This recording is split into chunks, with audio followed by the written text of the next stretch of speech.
నమస్తే ఆంధ్రప్రభకి స్వాగతం. నేను ప్రియా కౌశిక్. ప్రస్తుతం మనతో పాటు doctor Surya Sai Akhil senior consultant physiotherapist ఉన్నారు. వారితో మాట్లాడదాం. హలో సార్, నమస్తే. నమస్తే అమ్మ.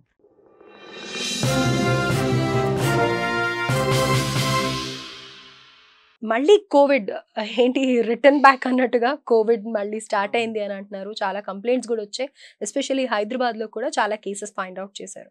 అయితే గతంలో కూడా కోవిడ్ వచ్చినప్పుడు ముఖ్యంగా చెప్పుకున్న ప్రాబ్లమ్స్ హార్ట్ అటాక్, షుగర్ ఇలాంటివి అయితే చెప్పుకోలేనివి, ఎక్స్ప్రెస్ చేయలేనివి అయితే బాడీ పెయిన్స్ సివియర్గా.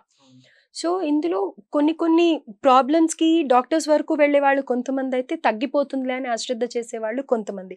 అయితే మేజర్గా ఎక్కడ ఏ డాక్టర్స్ దగ్గరికి ఒక కాజ్కి వెళ్ళినా కానీ they will direct to physiotherapist. కానీ నెగ్లెక్ట్ చేస్తూ ఉంటాం.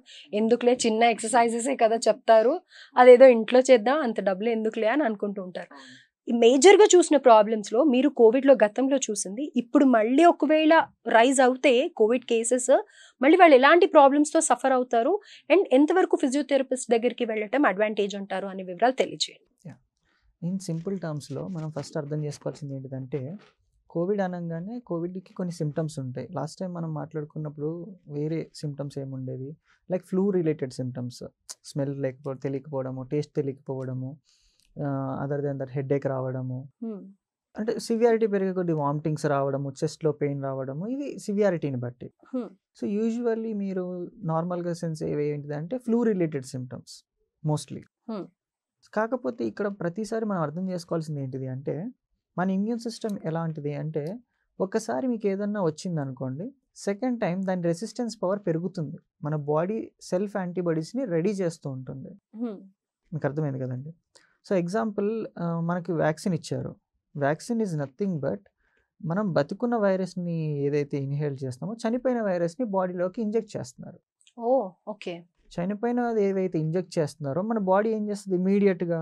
అందుకే చూడండి, నార్మల్గా మీకు ఎవరైనా సరే కోవాక్సిన్ కానివ్వండి, ఏమైనా తీసుకున్న వెంటనే సివియర్ బాడీ పెయిన్స్ రావడము, ఒక 2-3 రోజులు ఫీవర్గా ఉండడము, ఒక 1 వీక్ వరకు, అంటే మన బాడీలో యుద్ధం జరుగుతుంది.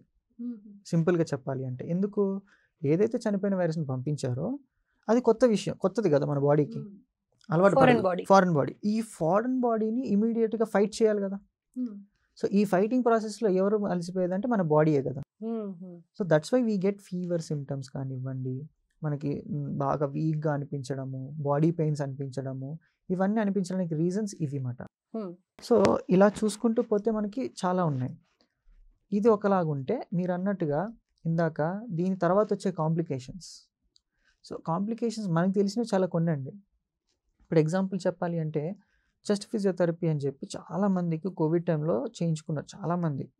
చాలామంది చేయించుకోలేదు, నెగ్లెక్ట్ చేశారు. ఎందుకు చెస్ట్ ఫిజియో అంటే, ఇప్పుడు ఒక ఫ్లూ అనేది ఎక్కడికి వెళ్తుంది, మన లంగ్స్లో ఆల్వియోలైకి వాటి చుట్టూ నుంచే వెళ్ళి డిపాజిట్ అవుతాయి. అంటే లంగ్స్లో ఎపెక్స్ అని, మిడ్ అని, లోవర్ అని లోబ్స్ ఉంటాయండి. ఒక్కొక్క లోబ్లోకి వెళ్ళి డిపాజిట్ అవుతుంటుంది. డిపాజిట్ అయ్యి ఫ్లమ్ లాగా ఫామ్ అయ్యి ఆ పర్టికులర్ ఏరియాని తినేస్తుంది అది. Okay. So it will damage that particular area. అందుకే చూడండి, ఆక్సిజన్ లెవెల్స్ ఒక 60% పడిపోయినాయి, 70% పడిపోయాయి, 50% పడిపోయాయి అంటూ ఉంటారు. సో ఆక్సిజన్ మీటర్ ఏదైతే ఉందో ఆ మీటర్ ఎందుకు డిసైడ్ చేస్తుందంటే, మీ బ్రీతింగ్ కెపాసిటీ ఎప్పుడైతే పడిపోతుందో ఎక్స్టర్నల్గా తీసుకుంటున్నారు మీరు దాన్ని టు సర్వైవ్. సో ఎప్పుడు దీన్ని పెంచుకోవాలి అంటే, ఫిజియోథెరపీలో ఏం చేస్తాము అంటే, దాన్ని డ్రైన్ చేసే టెక్నిక్ ఉంటుంది. ఆ డ్రైనింగ్ చేసే టెక్నిక్ చెస్ట్ ఫిజియో అంటమాట. దాంట్లో డిఫరెంట్ టెక్నిక్స్ ఉంటాయి, మళ్ళీ డిఫరెంట్ పోస్చర్స్ ఉంటాయి. అంటే ఒక బెడ్ మీద ఒక పర్సన్ని ఒక పొజిషన్ నుంచి ఇంకో పొజిషన్కి మార్చి ఒక్కొక్క లోబ్ దగ్గర ఒక్కొక్క టెక్నిక్ యూస్ చేస్తాము. We called it usually clapping, tapping, Ponting అని కొన్ని టెక్నిక్స్ మేము వాడేవి. సో ఇవి మాట. సో ఇవి వాడుతూ ఉంటాము. సో ఇదేంటిది, ఆ పొజిషన్ని బట్టి మేము యూస్ చేస్తాం.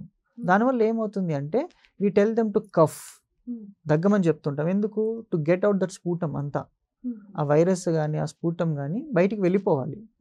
It won't go completely but it help you for recovery. అంటే మీ బాడీ ఆల్రెడీ ఫైట్ చేస్తుంది, మేము ఎక్స్టర్నల్గా హెల్ప్ చేస్తున్నాము, ఇంటర్నల్గా మెడిసిన్ హెల్ప్ చేస్తుంది. So it goes both the ways మాట, ప్యారలల్గా వెళ్తుంది. ఇంటర్నల్గా మెడిసిన్ హెల్ప్ చేస్తుంది, ఎక్స్టర్నల్గా మేము హెల్ప్ చేస్తున్నాము టు ఇంప్రూవ్ ఇట్. దీని ఇంటెన్సిటీ ప్రాబ్లం అండి. అంటే చెస్ట్ ఫిజియో కానివ్వండి, నేను ఫిజియోథెరపీ లేక ఫిజికల్ యాక్టివిటీ చేయించినప్పుడు కానివ్వండి, నేను ఇంటెన్సిటీ ఎక్కువ ఇవ్వలేను. దాన్ని నేను ఎలా మేనేజ్ చేస్తున్నాను అనేది ఫిజియోథెరపీ మళ్ళీ. ఓకే. ఇప్పుడు ఒక బ్రీతింగ్‌లెస్ పర్సన్ ఉంది, బాగా బ్రెత్‌లెస్‌నెస్ ఉంది. అసలు తను శ్వాస తీసుకోలేకపోతున్నాడు. నేను అన్నాను, లేచి నడవాలండి, ఖచ్చితంగా మీరు నడవాలి అంటాను. 4 అడుగులేస్తే ఆయనకి ఊపిరాడదు. So, how can I help him? So, నేను అర్థం చేసుకోవాల్సింది ఏంటిదంటే, ఆ పర్సన్‌కి ఏ కైండ్ ఆఫ్ యాక్టివిటీ ఇస్తే, ఎంతవరకు ఇస్తే వర్కౌట్ అవుతుందో అంతవరకు ఇవ్వాలి. Like tablet. లైక్ అంతే. ఇప్పుడు మనకి ఏ ప్రాబ్లం ఉందో అంతే వేసుకుంటాం తప్ప డోసేజ్‌ని బట్టి. డోసేజ్ టాబ్లెట్ బట్టి డోసేజ్ లాగా. ఇప్పుడు ఇందులో కూడా ఏదో జస్ట్ ఎక్సర్సైజ్, టాపింగ్ ఇలా మీరు చెప్పినవి కాకుండా పర్సన్ ని బట్టి టైలర్ మేడ్ ట్రీట్మెంట్ అనుకోండి, సింపుల్ గా కస్టమైజ్డ్. సో దీంట్లో మళ్ళీ మనకి 3 బాల్స్ వచ్చి ఊదమని చెప్తుంటారు. We call it respirometer. దాంట్లో బాల్స్ ని బట్టి మీకు దాంట్లో క్యూబిక్స్ అని ఉంటుందండి. 300 క్యూబిక్స్, 1000 క్యూబిక్స్ అని ఉంటుంది. That will decide your lung capacity. యూజువల్గా లంగ్ వాల్యూమ్, లంగ్ కెపాసిటీ అని ఉంటుంది మాకు ఫిజియోలాజికల్గా. We calculate in that way as a medical. But మనం ఏదైతే మీకు చూస్తారో మేము ఏం చెప్తామంటే, పచ్చ బాల్ బాగా పైకి లేవాలి, ఎర్ర బాల్ బాగా పైకి లేవాలి, లేకపోతే ఎల్లో రంగు ఉన్న బాల్ బాగా పసుపు రంగు బాల్ మంచి పైకి లేవాలి అని మేము ఎక్స్ప్లెయిన్ చేస్తాము. వై వీ టెల్ దెమ్ అంటే, ఏదైతే దాని యొక్క ఇంటెన్సిటీ ఇంప్రూవ్ అవుతుందో వాళ్ళ లంగ్ వాల్యూమ్, లంగ్ యొక్క కెపాసిటీ ఇంప్రూవ్ అవుతుంది. So we tell them to do this kind of exercise every 1 hour 2 hours చెప్తూ ఉంటాం, చెయ్యాలి ఖచ్చితంగా. చేయగలుగుతారా సార్ మరి అంత ప్రాబ్లం ఉన్న వాళ్ళు? అదే మేడం, ఇక్కడ ప్రాబ్లం ఏంటిది అంటే వాళ్ళు చెయ్యరు. నేను ఇప్పటికీ చెప్తున్నాను, ఐఎమ్ నాట్ సెయింగ్ డైరెక్ట్గా నాకు బ్లూ కలర్ బాలే లెగాలి అని నేను అడగట్లేదు. You start with yellow ball only కదా. అట్లీస్ట్ వాళ్ళ ఎల్లో బాల్ని ప్రాపర్గా చేయగలుగుతున్నారు, they are getting good improvement with that ఆ బాల్ వరకు అంటే, నేను అప్పుడు ఏం చెప్తానమ్మా, ఈ పక్కన ఉన్న బాల్ కూడా ఇంకొంచెం హైట్ ఇవ్వాలి. Okay. At least half of the bottle ఏదైతే ఆ బాక్స్ ఉంటుందో హాఫ్ ఆఫ్ ద బాక్స్ అన్న పైకి లెగిస్తే బాగుంటుంది. So I will explain them. వాళ్ళని అట్లీస్ట్ పుష్ చేయడం, యాక్టివిటీ చేయడానికి. Right. Yes. So when you improve this, definitely వాళ్ళకి ఇంప్రూవ్మెంట్ కనబడుతుంది. కాకపోతే పర్సన్ కూడా ఇక్కడ ఏమవుతుందంటే, సైకలాజికల్గా చాలా భయపడుతున్నారండి కోవిడ్ అంటే. ఇప్పుడు ఇంతకుముందు మనకు ఫస్ట్ వేవ్ వచ్చినప్పుడు మీకు తెలిసే ఉంటుంది, మొత్తం మనకు లాక్డౌన్ ఉంది, nobody cannot go outside. So lockdown అనేది ఎందుకు పెట్టారు అంటే, జనాలు కలవకుండా ఉండడం కోసం పెట్టారు. చాలా మందికి ఉన్న అపోహ ఏంటిదంటే, ఇది ప్రాణాంతక వ్యాధి, ఇది వస్తే చచ్చిపోతారు, అందుకే బయటకు వెళ్ళనివ్వట్లేదు. అంటే కొంతమంది ఇప్పుడు మోస్ట్లీ హానెస్ట్గా మాట్లాడుకోవాలి అంటే, ఇన్ సిటీ అర్బన్లో మనం ఎవరైతే ఉంటున్నామో we know what is this, ఇది ఎందుకు అవుతుంది ఏంటి. మనకి రూరల్ ఏరియాస్ కొంతమందికి తెలియదు, దీని గురించి పెద్ద అవగాహన ఉండదు. Even governments are running campaigns, still people and public are not aware of these things. ఇప్పటికే అంటే కోవిడ్ అంటే ఒక ట్రామా చాలా మందికి, ఇంక్లూడింగ్ అస్ ఆల్సో. మీకైనా మాకైనా కూడా we had very bitter experience. So many people have lost their lives కదా. సో ఇలా చాలా చూసామన్నమాట. సో నేను అనేది ఏంటిదంటే, ఎప్పుడు కూడా they have to maintain their physical fitness to improve your immunity as well as strength. అంతే కదండి. ఇప్పుడు ఇమ్యూనిటీ బాగుంది, ఫిజికల్గా ఫిట్గా ఉన్నారు, ఏదన్నా వచ్చింది అనుకోండి, బాడీ రెసిస్ట్ చేయడానికి, ఫైట్ చేయడానికి ఎక్కువ ఆస్కారం ఉంటుంది. ఇప్పుడు ఫర్ సపోజ్ నేను వీక్గా ఉన్నాను, I'm not doing any physical activities, చాలా boring person, and I won't have proper food also. Food is like everything అండి. ఐఎమ్ నాట్ సెయింగ్ కుంభాలు తినాలని కాదు. Food is like your medicine. మీరు ట్యాబ్లెట్ తీసుకొని మీరు ఎంత ఎనర్జీగా ఫీల్ అవుతారో, నాకు మందు తగ్గిపోతుంది, నాకు లేకపోతే రోగం తగ్గిపోతుంది అని మీరు ఎలా ఫీల్ అవుతారో, even food is like that. మనం ప్రాపర్ డైట్ ఆన్ టైం ఎప్పుడైతే తీసుకుంటామో, మన బాడీ ఇమ్యూన్ రెసిస్టెన్స్ ఆటోమేటిక్గా జనరేట్ పెరుగుతూనే ఉంటుంది.